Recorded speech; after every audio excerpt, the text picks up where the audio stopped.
Shalom. Call hello, Yahweh Bashim Awashai, Bashim Rakakwadash. Double honors unto the apostles and the elders. Salutations to all my fellow laborers doing this work in truth and sincerity, risking their lives and their freedom to do so, now more so than ever. To the scattered elect that are scattered around the four corners of the earth, that be like unto the speckled bird, the Israelite foreigners. And to the Akwath that are listening and learning, to you I say Shalom. This is your brother Malcolm from the branch of the Great Millstone here in Chicago, coming at you with the second installment of Oliver Cromwell. And so we're gonna start here in the book. This like I said, this book that was gifted to me, this Oliver Cromwell New Perspectives, that was edited by Patrick Little. Yeah. Oliver Cromwell New Perspectives. And like I said, this book was a $800 book. And I'm still, and I'm just reading it. What I'm exposing to you is what I'm reading as I go along, and I put scriptures and use other books to bring out edification and knowledge. So I can only imagine what's written in this book, why the price would be that pricey, because there's something in here that they don't want the general public to know. And I'm looking forward to when we discover it together. But this is page 7. And I'll just read it through the lens if I can. And it says, the relationship of Cromwell and the levelers, and you go back to the first lesson to find out who the levelers were, is of course but one strand of the complicated history. In the later 1640s, the period saw the rise of a new model of political force, the great rift between political independents and Presbyterians at Westminster in 1647, the repeated attempts to negotiate with the Scots, and the signing of the engagement with the Scots, Second Civil War, the Purge of Commons. All right. Now remember, the word Scot literally means black. Just as Dublin means black as well, the Black City. All right, so the Scots were referred to as what's the word that they used? Dusky was one of the words that they used. But anyway, it says less obvious is the role of Ireland and Scotland and Wales in shaping Cromwell's reactions to these events. The next 3 chapters deal with the period as well as looking forward to the very different political landscapes in the 1650s. Chapter 5 examines the prehistory of Cromwellian invasion of Ireland. See, he invaded. He wasn't from there. His people wasn't from there.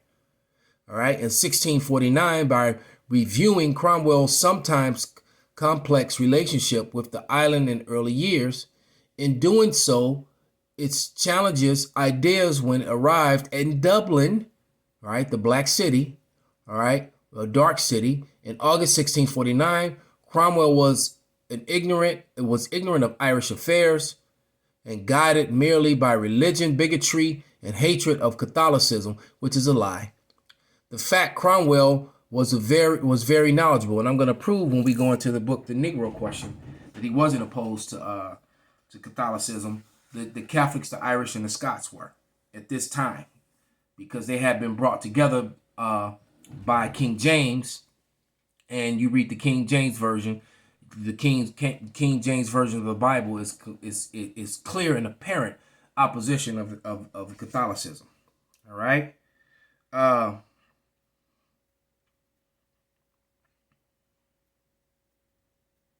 Here I'm going to go to page 9. Actually, I'll read a little bit of Salakia. This is page 8. Okay, and it says, let's wait for that to. And it reads, as military ideas and understanding of political situation matured, so did the religious conviction that God had brought him to Ireland after humbling him by 8 years, false starts, and missed opportunities. In this hard-won certainty that provides a background for Cromwell's terrible single-mindedness at the siege of Drogheda in autumn of 1649. Cromwell's relationship with Ireland was straightforward compared with his tense, complicated interaction with Scotland. The Scots had been allies of the godly in England in the early 1640s. And why is that? Because King James became the king of Scotland, Ireland, and Britain. He also was a king of France. All right. All these places were full of Negro royalty during the time of Cromwell, who was hell bent on disbanding them from the land. Because this is, I'm going to show you in the Negro Question when we go into that book after I read a couple more pages. That let's see if I can put some. There we go.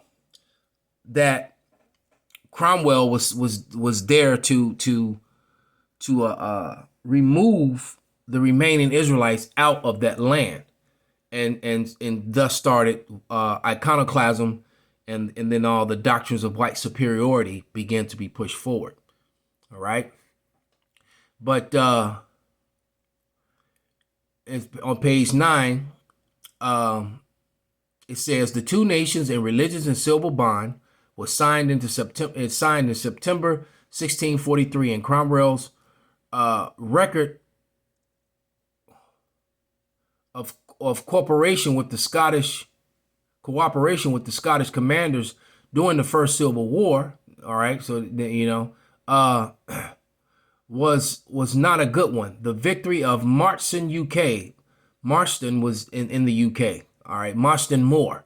All right, at Marston Moor, because I was looking it up trying to find the exact place. All I know is that it was in the UK. In 1644, was considered by Cromwell to be God's victory and believed that he himself was the instrument of that victory, but the Scots had reason for seeing it as a joint effort in victory and coveting interest. Cromwell's attack on the Presbyterians, Earl of Manchester, and exclusion of Scots from the new model army confirmed options that Cromwell was an enemy of the covenant. All right, and he was an enemy of the covenant, enemy of Israel. Remember, we were just talking. Like you heard that, but last night in the live show and in a video that I did yesterday in a lesson, the guy brought up the question in the book about the Hebrews in America, were they kidnapped into America? He brought up the question that about the Bible containing a conspiracy, a group of nations that conspired together to erase Israel and erase their heritage. And the Bible tells you that there was a such conspiracy, and then it names those nations by race, which the head nation of that group of conspirators was the Edomites, which Cromwell is a part of. Okay, and remember, this is also during the time, coming at the end of or during the time of the Renaissance, which was what? The rebirth of what? Of Esau. All right. So let's continue to read, and then we grab a few scriptures. It says, but the execution of Charles I turned the Scots against Cromwell. All right. And it's important that we read that portion. It says, from then on, his role was a negative one, a severe instrument of punishment for all sins. With Cromwell himself, the victory was a sign of God's judgment. And I'm going to read Revelation 20:3. I got that written there. The religious language used by both sides was strangely similar and serves to underline parallels between them and the oddity of their relationship, the foundation of the Protectorate in 1653, Mackenzie Tale. So basically, this man, and as we always say, coming running in the name of helping, is actually there to destroy. All right, so let's grab that Revelation 20, and that statement is going to make sense too. But that Revelation 20 and 3.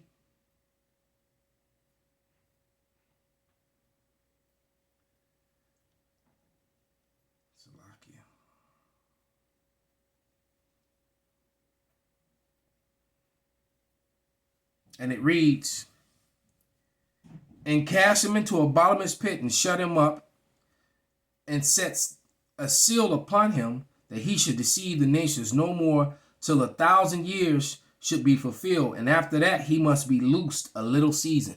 This was that time and season when Esau was loosed. And what happened during that time? They claimed to be Anglo-Saxon. All right. and they claim to be the angelic sons of Isaac. But you know, there's a video on the YouTube that shows you the image of an angelic son of Isaac. You know, the actual image on the pyramid of Joseph, and he doesn't look like Cromwell at all. So you see one of the original angelic sons of Isaac, and then you see these people saying that they're the sons of Isaac. But the Bible said that they would do that. Let's grab a couple quick scriptures. This is it First Maccabees 3:48, I believe? I'll find out in a second.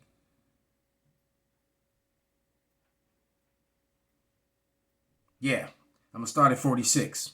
It says, wherefore the Israelites assembled themselves together and came to Mashpha over against Jerusalem. And Mashpha was a place where they prayed aforetime in Israel.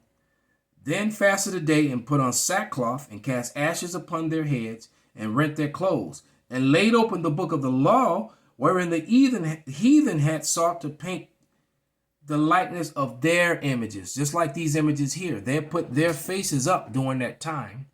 Now that they had control over the printing presses and books, and they were professing to the world that they were the Israelites, and they still do it in cartoons and in movies to this very day. Even though the evidence that is all false is beyond overwhelming, they still do it.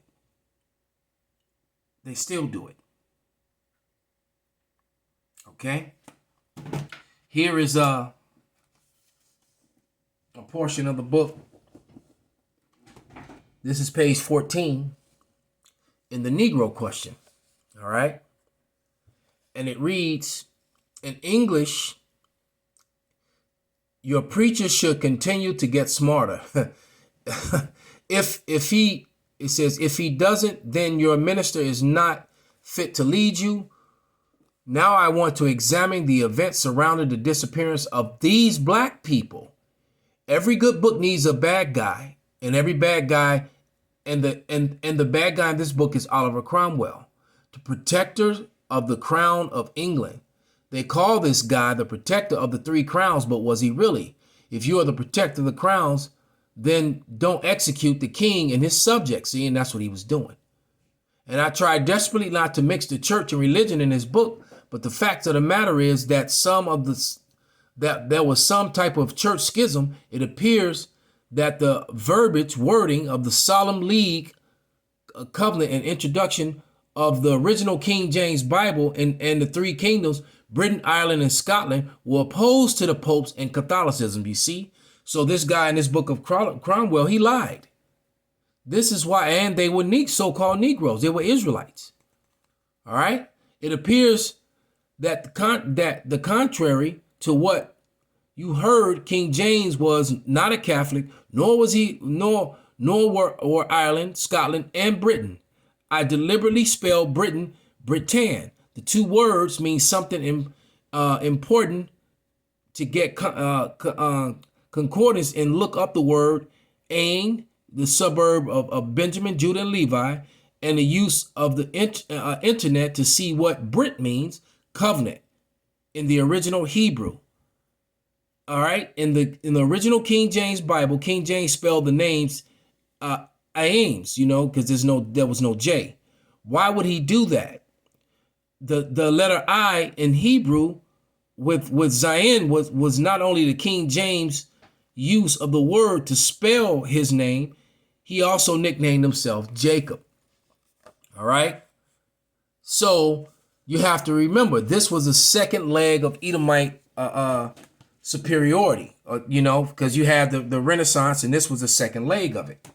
Was getting rid of the so-called Negroes out of Europe, because in the coats of arms it shows you And you know, the coats of arms, the original coats of arms, were all of Negroes. Germany, Scotland, Ireland, you know, Denmark, Poland, all those places, Sweden, all the royal families in the coats of arms were Negroes. And then all of a sudden, you know, it changed to images like this one here, these two here, being on the coats of arms.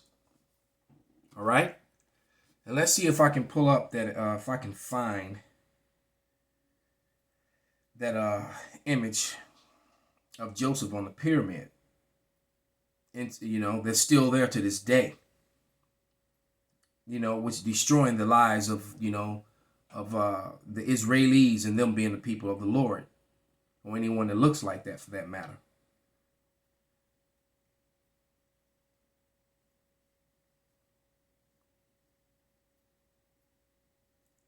So let's go to here, evidence. Here we go. That image right there, let's make it bigger. The guy holding this is a picture inside of in the Valley of the Kings on the wall that the scholars and the you know, the what they call archaeologists showed you as Joseph. Right there. All right. It showed him as being the ruler of the city, second in command, and that was actually Joseph. All right, and then those are two Egyptians that are with him. And it's funny because Joseph is actually darker than the Hamites right here. Hence the reason why they push that they try to group the Israelites and the Hamites together and say that you're Africans. And they took the slaves from Africa. They leaving out the fact that the Israelites were refugees that fled into Africa. Which is why the guy asks these questions. All right, and in that book, what was the name of the book? The book was called "Hiding the Hebrews: Did America Kidnap the Lost Tribes of Israel?" All right, and then his statement is in his book, and it says in his statement it reads, "The Bible seems to indicate a multinational conspiracy to hide Israel and wipe out the members of it." To wipe from the memory of who they really are. And if this is true, then the history as we know it has been hijacked.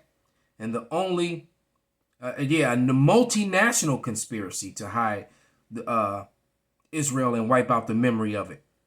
And it says, and only through searching that we will find through truth in this book, you will find the answers to the following questions. Question number 1.